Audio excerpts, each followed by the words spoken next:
today's show.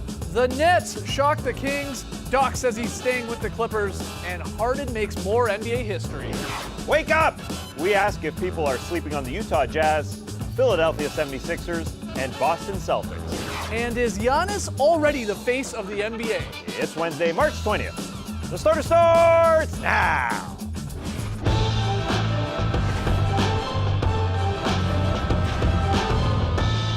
Good evening, sweet world, and welcome to The Starters, presented by Jack Daniel's Old No. 7 and Tennessee Honey. I'm J.E. Skeets, alongside me as always, Taz Mellis. We got the Aussie Lee Ellis, and over yonder, the bearded one, I thought it was Tim Raines for a second, it's Trey Kirby. Hey-o! Hey, yo! Trey, what's up? I'm here at the internet looking for your best tweets at hashtag the starters. And guys, Brook Lopez never did get bit by a bat, but he became a different kind of hero last night anyways, when he grabbed a mop and rescued a pigeon from atop the hoop at the Bucks game, instantly morphing into Mop Man or Broom Man. I don't know what you call that tool. Either way, Brook was soaking in the cheers from the crowd. One of the best ball retrievals we've seen. And that brings us to today's question. What is the best ball retrieval? The ball doesn't have to be retrieved as a pigeon. It could be from anywhere. But we got to give a shout out to a kid who did save a pigeon. In the NCAA tournament a couple years ago, after the tall guys couldn't get it done, they just put a kid up there, let him climb through the back of the stanchion to get the pigeon. When there's not 7-footers around, you have to improvise. Yeah. Come on! Balancing his hands on. Oh, wow. Yes. Okay, there we go. He got it. Good stuff. Everybody gives him a hand. But we want to hear from you, so let us know on Twitter what is the best ball retrieval. Send them to us at hashtag the starters. We'll hear from you later. All right, get your tweets in. On tonight's show, we're going to discuss whether people are sleeping on the Utah Jazz and a couple of other teams. We got the up-down report. We got a very solid play. But let's start with a little Is This News? Trey has rounded up some of today's NBA headlines. He's going to pitch them to us like he's El Presidente, Dennis Martinez, and we're going to determine whether or not they're actually newsworthy. Trey. Got a no-hitter on deck here. Our first headline is from the New York Daily News. Nets rally from 28 down thanks to D'Angelo Russell's 44 points to beat the Kings. Is this news? Yeah, this is news. I think this is another example of why Brooklyn is the more desirable situation in New York, because they have built the perfect basketball organization. And I think the last play, the game winner, is a perfect symbol of why Brooklyn is more desirable. Rondae Hollis-Jefferson, longest tenured Brooklyn Net, but he comes off the bench in most fourth quarters, but he gets an opportunity here because D'Angelo Russell says, you know what? You can take this one. It was designed for Russell, but he says, you got the ball, just go for it. I can't get open. And look at the camaraderie afterwards. Everybody all over this guy who is the longest tenured player. The continuity on the floor. No problems there. No problems in management. Top down, it's a perfect organization basketball-wise and what they've built. And I think we forget. Kevin Durant, Kyrie Irving, the guys who are rumored to go to New York, their first priority, they've told us this year, is basketball. And the perfect basketball situation is in Brooklyn. It's not in New York for the New York Knicks. I think Brooklyn, if they want a basketball situation, not the brand, no, but the perfect organization. Yeah. And I wonder how much that's a factor for those guys. It's been quite a turnaround considering where Brooklyn were just a few years ago. They had no draft picks, they had terrible players, they didn't have a coach really in place. And then Sean Marks has come in and Kenny Atkinson's come in. And they've got a lot of these players who are kind of cast aside because D'Angelo Russell, the Lakers just threw him away. They said, we don't want him anymore. And then you've got Spencer Dinwiddie who bounced around as well, Karis LeVert. I mean, all these guys who are coming together. And what was impressive about D'Angelo Russell last night particularly, he wasn't just firing away hoping these three-pointers went in. He was attacking. Exactly. Living in the lane. Yeah. And that actually was a pretty disappointing performance defensively from the Kings that they weren't able to stop him. But he reminds me a little bit of a point guard version of Zach Randolph. He's not super athletic. He hasn't got great hops on him, but he finds a way to get in there and just get the ball up over defenders. And that's what he just did last night in that fourth quarter. And he was fun to watch when he gets going because you could sort of see he was like trying to send a message almost to all those people who've doubted him and no one who's believed in him, even when he's had an all-star season, that he is capable of doing something like this, like he did last night. This game was also a classic reminder to never give up on a game, regardless of the score. No matter what your buddy Grish or your Armenian father-in-law says about calling this game, it's over, don't listen to them. Because the Kings opened up the second half on a 22-0 run and are up obviously huge going into the fourth quarter, and you think, well, it's over. But yeah, You had Dudley contributing to the Nets. You had Russell going off, of course. RHJ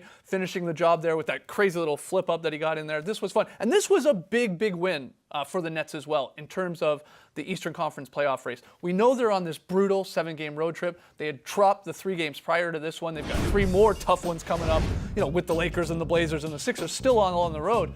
But staying within striking distance of the Pistons and staying up on the Heat and, of course, the Magic, who are trying to get in there as well. So that's a big, big win, regardless of the huge comeback, which was super rare in NBA history. Just the W alone, no matter how you got it, is good for the standings. But a really, really fun game, and never give up. No matter what the score is, it's not over until it's over. I wonder if Brooklyn could give Milwaukee a run. Could they? If they slip to the 8th spot? I'm just looking at those standings. I don't think they're one of those teams I don't think any of those upper teams maybe want to play. They have the ultimate nothing to lose. Yeah, They've got you got a guy like Russell that can get hot. Yeah, I don't think they would win a first-round series against, your Raps or your Bucks, stuff like that. But I don't think they'd get swept either. And I think they maybe put a scare in them. They'd be confident against the Raps. Yeah, all right, next one here, Trey. Our next headline is from CBS Sports, and it reads, Clippers coach Doc Rivers announces extension, shuts down Lakers rumors. Quote, I'm not going anywhere. Is this news? I wouldn't be surprised if Doc just sent that rumor out that he may be going to the Lakers, because it didn't really have any traction. There wasn't a lot of people talking about maybe he's going to the Lakers, but maybe Doc wanted that out there so that he would get the extension from the Clippers. Yeah, well, they said that we didn't know about this new deal between Ballmer and Doc Rivers. It happened a while ago, and then we just learned about it now. I like this. This is news because I like Doc Rivers basically squashing this rumor. No matter where it came from, he said, no, not happening. I'm with my team. And, the Clippers playing really well here. Get this distraction out of our face. The Lakers, we don't care. We're going into the playoffs, and we believe in ourselves. So, bye. I love that. And I think that's the right way to handle this, whether or not he put it out there or not, which I don't think he did. And he revealed that he had conversations with Steve Ballmer in the offseason about the extension, and that Steve Ballmer is a coach's owner, and that he put in that opt-out in there for him just in case this didn't turn out to be a great basketball situation, because great basketball situations are tough to come by. And Doc Rivers has been there for a long time, and I guess it was a pretty cool thing, I think, for him to have in his contract, to be able to say, nah, I'm out of here. And you want to talk about comparing the Nets situation with the Knicks situation. Well, what about the Clippers and Lakers here? Yeah. I mean, Doc is looking at this team. You've got 3 really young guys starting on this team in SGA. Shamet, Zubac's there, who you just stole from the Lakers. You've got maybe a potential big free agent like a Kawhi Leonard, possibly coming in the summer. Maybe someone else joins them. You have an owner in Ballmer that's like, yeah, here's my checkbook, let's go. Man, ever since they sort of came to the agreement that, Doc, you shouldn't do both roles and be the GM and the coach, you're just the coach, just worry about that. He's showing that he's going to be a Coach of the Year candidate for sure, and he's got a great situation. They're certainly more likely right now to get a big name than the Lakers. There's no question about it, because they've put themselves in a position where they've got young players, as you mentioned, but also this cap space, whereas the Lakers situation is not one that's appealing to anybody. So I think this is a really solid move by Steve Ballmer and by the Clippers. Once they get a new arena, then they'll definitely be out of the shadow of the Lakers. Trey, our final one. Final headline is from the Sporting News. James Harden became the first player to score 30 or more points against every opponent in one season. Is this news?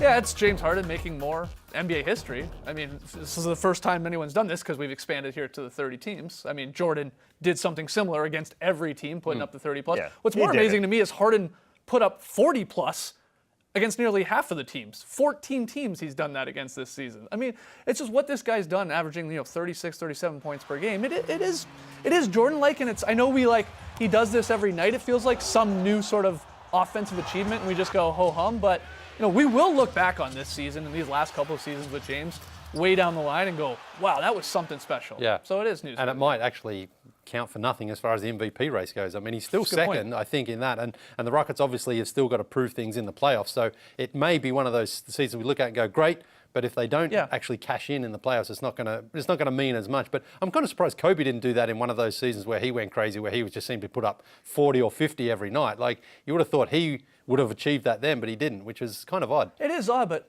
then again, like some of these teams you're playing in the other conference, you only get 2 looks at them. Maybe you sit one of those games out. No, you're right, but maybe you sit one of them out because of an injury or something like that.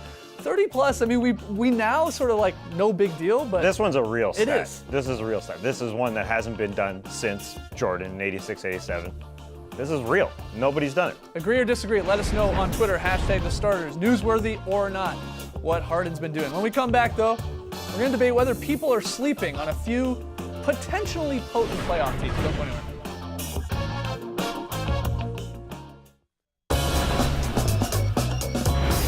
The Starters is presented by Jack Daniel's Old No. 7 and Tennessee Honey. In a recent interview with NBA.com, Damian Lillard said people are sleeping on his Portland Trailblazers heading into the 2019 postseason. And you know what? He's totally fine with it. Let them, he added. But Dame's comments have inspired a new segment here on The Starters called Wake Up!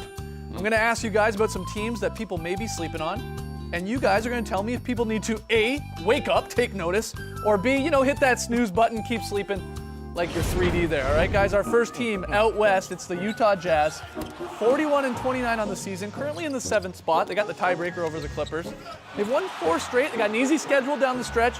Guys, should we wake up or keep on sleeping when it comes to the Utah Jazz? Wake up! Wake up. Ooh, It's the Utah Jazz. You got to wake up. You can go to sleep if you want. No, I won't go. You're sleep awake. on them. You love this team. Rudy Gobert has such an impact on their team on both ends of the floor. When he's healthy and defending them shots and catching lobs and doing all that stuff, the Jazz are an incredible team. They're a very good team at home as well. They're very dangerous.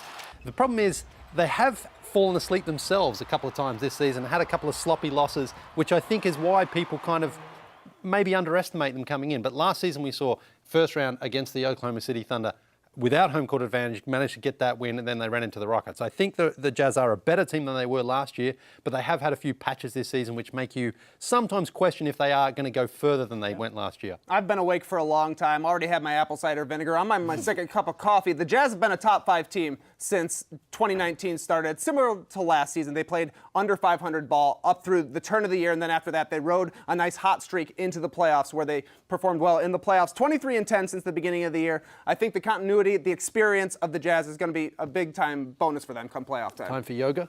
Yeah, you know I got my yoga. yeah. Dog. Oh, I you got it got already? to. Got to All right, meditate. all right, Movement cool. meditation. Nice. Yeah, it's easy to overlook them because they're a number 7 seed, but they're 2 wins back of the 4 seed. It's sort of like last year in the playoffs when the Pels upset the Blazers when there was 1 win apart between them. They're a good team. And Joe Ingles might get somebody suspended in the postseason. That's a nice little bonus for them. They come together. They play well defensively. It's really important. And Joe likes to get under people's skin like he did with Paul George last year. They just have a playoff-like feel about them. An 80s. It's got to be a grind for sure. It is. And they've got one guy who can take over in Donovan Mitchell. I think they've got all the little ingredients. They play together. This team balls. Okay, these guys are wide awake when it comes to the Jazz. Our next one, let's go to the Eastern Conference. Tackle one of the league's most up and down teams all season, the Boston Celtics. They're 43-28, currently in the 5th spot in the East, just a half game back from the Pacers for home court advantage in the first round. Big game in Philly tonight, who they trail by 3 full games. Guys, should we wake up or keep sleeping when it comes to the Boston Celtics? Okay, Tass is awake. Everybody's awake. Hitting the snooze and going back to sleep. Oh, Kirby says goodnight. I'm snoozing on the Celtics because the Celtics are snoozing on the regular season. We've heard Kyrie Irving say that the regular season doesn't really matter. He's probably going to be resting down the stretch here. Al Horford, similar. Brad Stevens is going to hold him out. I think the Celtics are just waiting until playoff time to get going. So that's why I'm going to snooze and go back to sleep on the All right, Celtics. take a little nap. Okay. Yeah, they're too good, though, to be in this position. We keep on waiting for it to happen, but as long as everyone gets healthy and Gordon Hayward's out for another couple of games here, the Celtics are still second or third best team in the Eastern Conference. There's no doubt they've got the talent for it. They just haven't been able to really mesh all season long. But if they get it together and if they manage to squeeze in to get home court advantage, particularly in that first round, watch out, because I think if Boston gets that first round win, that first round series win, they're going to be very tough, particularly if they play Philadelphia in the second round. And then if they were to face someone like the Raptors or the Bucks, I think they would also feel pretty confident, even though they wouldn't have home court advantage. Wide awake when it comes to the Celtics. You're saying too finals good. are They're important. too good. Okay. They're too good. And they're playoff tested as well. Let's not forget. Most of their players have been to at least the conference finals, which is incredible. It's like when a player doesn't do something really well, we focus on that, and we don't focus on everything they do really well. The Boston Celtics are a good team. We just expected them to be a 60-win team. This is a 50-win team that's going to play the Indiana Pacers most likely in the first round, whether or not they have home court advantage.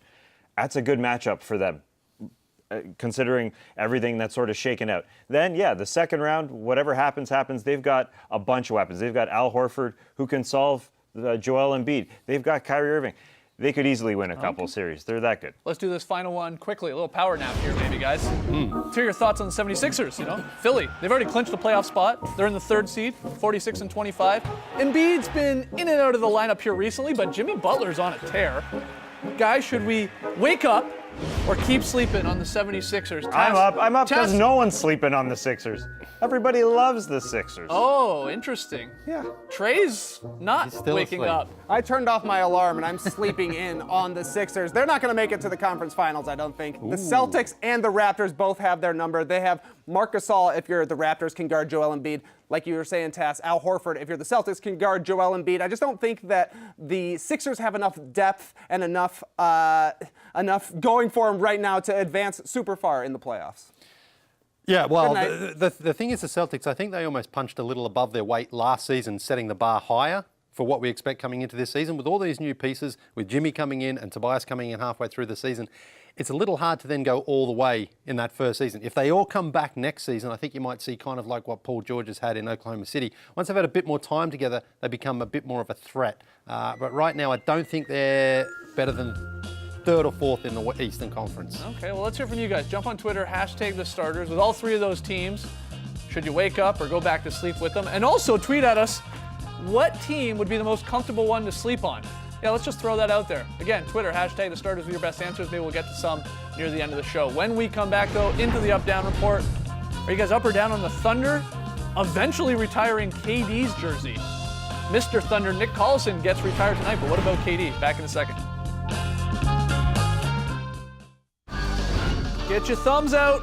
Time for the up-down report. First one, guys, Mr. Thunder, Nick Collison, will become the first player to get his jersey retired by OKC tonight, though he's hoping his longtime teammate Kevin Durant will join him in the rafters someday. In an interview with ESPN's Royce Young, Collison spoke very highly of KD and said he certainly thinks that number 35 will be celebrated in OKC, despite the ending. That was a bit little rocky there, the relationship. But are you up or down on OKC retiring KD's jersey sometime or next or whatever you want to say?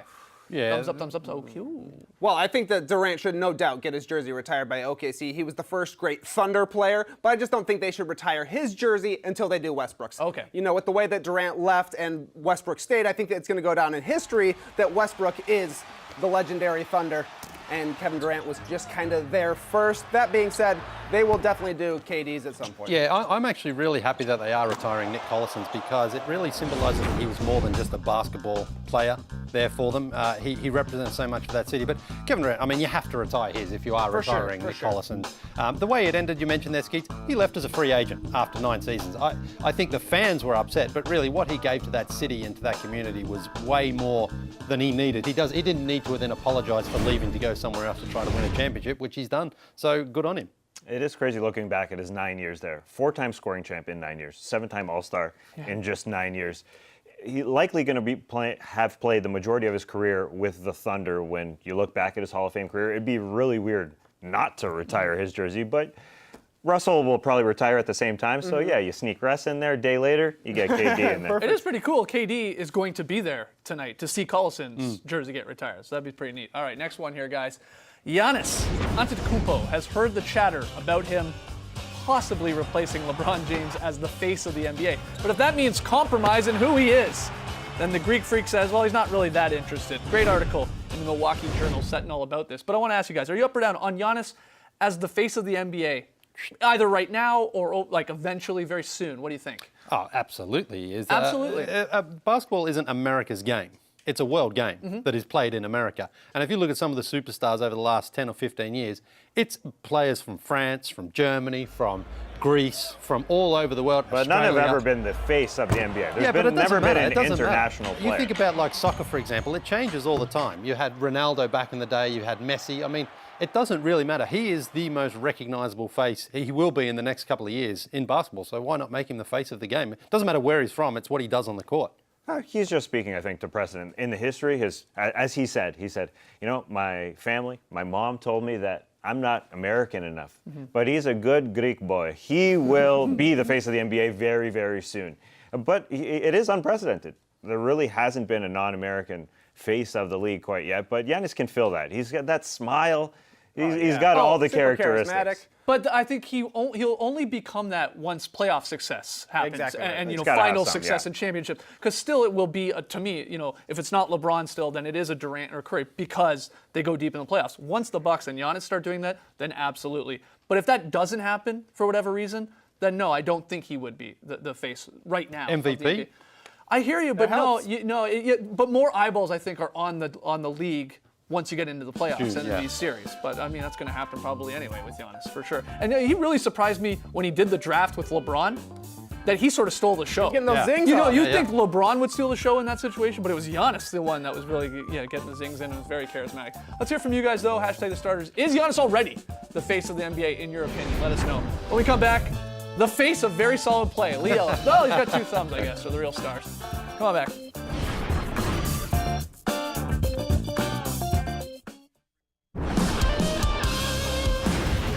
What time is it?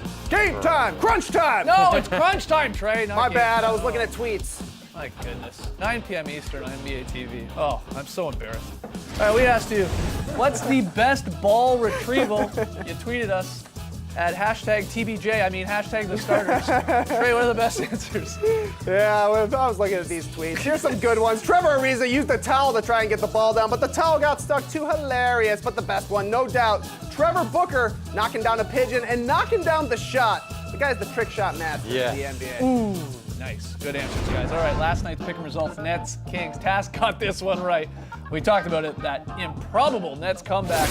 That one really hurt me in our standings here for the month of March. Whoever's in last place has got to pay it off. We've had some fun ones this year. What's next in store? Hopefully it's just as creepy as Mrs. Doubtfire. All right, tonight's game, Celtics-Sixers. This should be a good one. Celtics have done well against them. Trey's taking Boston. Everybody else taking the Sixers at home.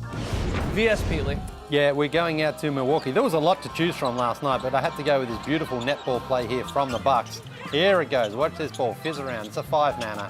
It's still going, still going, still going back to where it started. Pat Connaughton for a 3. Nice. That's what I call a very solid play. Very solid.